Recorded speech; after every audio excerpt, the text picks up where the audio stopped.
doing the budget speech. I'm joined by Lord Mandelson, First Secretary and Business Secretary, Ian Duncan-Smith, former leader of the Conservative Party, and Charles Kennedy, former leader of the Liberal Democrats. Lord Mandelson, wasn't David Cameron right when he said, essentially, frankly, if the answer is 5 more years, Gordon Brown is the wrong question? Well, I think what people would have wanted to hear from Mr Cameron was more about the economy and less about politics. What the Chancellor did, in contrast, was to set down a very important priority for us, which is to secure our economic recovery. And he's doing that during a period of weak private sector demand by maintaining government spending and investment during the course of this year, but also backing business expansion. I think the measures he announced today for small and medium-sized business are the biggest package we've ever seen from any government, and I think it's very timely. It will help drive growth and create future jobs. But he also had to revise downwards slightly his growth forecast for next year. Of course. So things are going very slowly. No, of course, because internationally the global economy is not recovering in the way that people expected, and we have to take account of that. But it makes it all the more important not to take risks with the recovery, as the Conservatives would do if they were elected, by taking an axe to public spending and investment. That is the wrong thing to do whilst private sector demand remains weak and whilst demand for our exports also internationally is not rising as quickly as we expected. Ian Duncan-Smith, you have said that the Labour government needs to go further and faster. How much further, how much faster?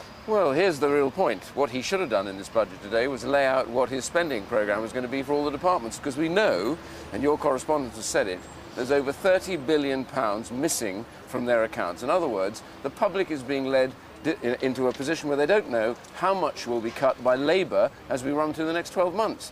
We know that after this budget, after this election, if Labour were to get back in, they'd have to have an emergency budget and have to lay out the spending programmes, and there will be reductions in all the departments. So the game that's being played out somehow, Peter, that you're going to spend all the way through this is just nonsense. Labour is going to have to cut their budgets because otherwise they won't fill that black hole. Well, Lord Mandelson, oh, not this year. Yeah. But in other words, it will have to cut. As we've said, we will reduce the public sector deficit by half over 4 years. Now, we've made that absolutely clear, but I think it was very striking what the Chancellor said.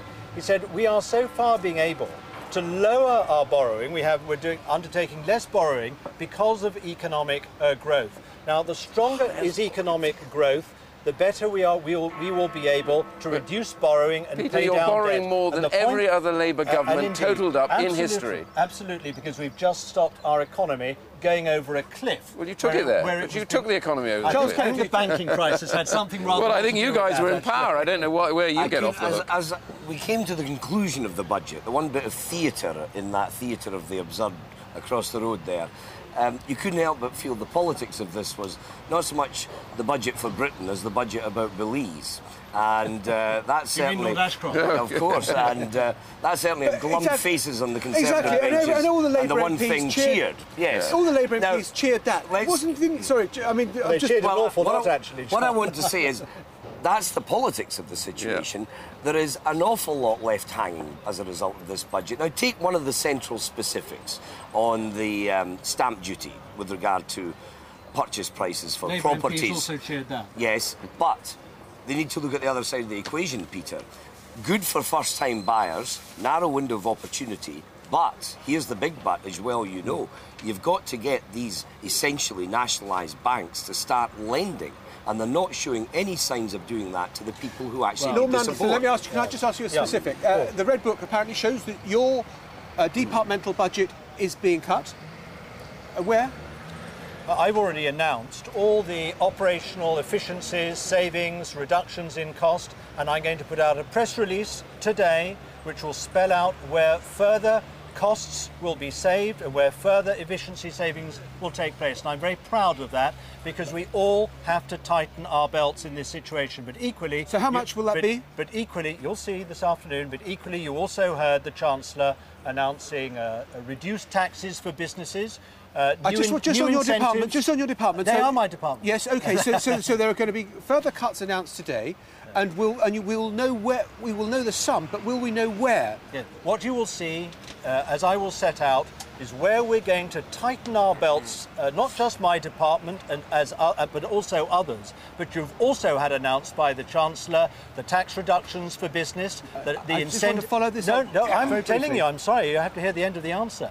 The incentives for entrepreneurs setting up new businesses and the new access to finance for growing small and medium-sized business in our country. Now, why isn't that irresponsible? Why, if you're making further savings and you're accusing the Conservatives of being irresponsible by making savings, why isn't this because irresponsible? our borrowing is reduced and because we're switching spending within the allocations to each department. We have different priorities from the Conservatives, John. That's how we're doing it. Ian Duncan-Smith. Well, look, here's the reality.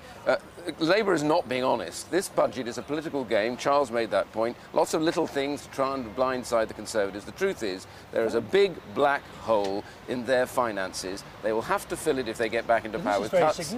This is the big issue. Labour actually believes that they can spend their way through this. They have actually bankrupted this country. What you're saying is very significant. What I'm saying is, you were asked a direct question about your own budget, and you can't even answer that.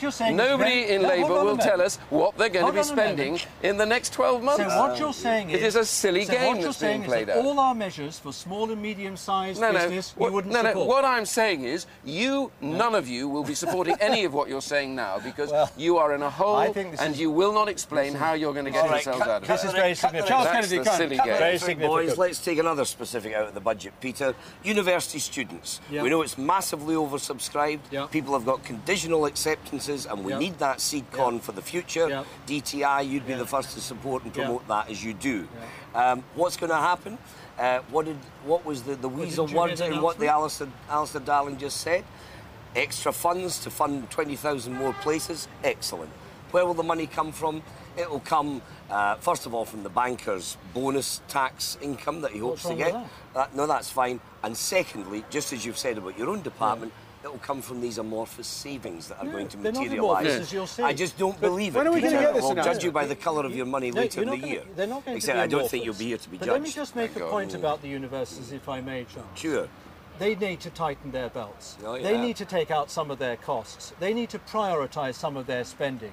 But we are also putting money to them in order to increase university places and to make no cuts in either teaching quality or the research excellence. You don't decide that as a government. Yes, the universities do. No, they're different priorities for the universities, and we're giving them money to back these priorities. Just changing 1,000 years of British history there. And there I'm going to draw this to a close because I suspect this argument might go on until May the 6th. What's on May the 6th? Don't know. We'll find out soon, I'm sure. All of you, thank you very much. You save money by cancelling that project. Right, back to the studio. Cancelling that project. Right, back to the studio. John, thank you very much. We enjoyed that. That was a very lively exchange. And thanks to our eagle-eyed spotters here, Lord Mandelson was slightly put on the spot, Stephanie. Are there lots of these gaps?